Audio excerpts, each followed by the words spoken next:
ular 1-2 so'm pul topib o'zimdan odamni yasab olishadi, чтобы ota-onam mana bunaqa pul topishadi, men уже katta bo'ldim, bulardan yaxshiroq pul topaman deb o'ylashadi. Yo'q, aslida unaqa emas. Misol uchun men kuniga necha pul topsam ham, u topganim men uchun hech narsa emas-da. Ertalab har kun ertalab turib oyimga, adamga kamida bir 100 ming so'm bo'lsa ham berib, "Davay menga duo bering, men ishlay bugun.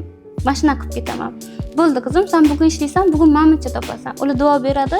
O'sha kuni men ishim zo'r bo'ladi. Если ularni ko'ra olmay qolgan kunim, duo olib chiqib keta olmay qolgan kunim, menda qanaqadir чувство boshqacha bo'ladi. Unaqa yaxshi ishlamayman, настроением bo'lmaydi, mana shunaqa. Ana, yosh bolaligimni his qilaman ota-onam oldida. Ular ham, "Yo'q, bo'ldi, hali qizim katta bo'lmadi, hali yosh qiz, bizga erkalanyapti. Pul topib o'zidan ketib qolmadi" degan narsa hissini berib qo'yaman. Yosh bolalik qilib oyimga, adamga "Mana bunaqa ovqat qilib bering, mana bunaqa shirinlik qilib bering, olib bering, olib boring", mana shunaqa. Bizni mashinada yuramiz, "Davay sizlarni olib ketamiz, mana bu yerga boramiz." Yo'q, unaqa narsa qilmaymiz.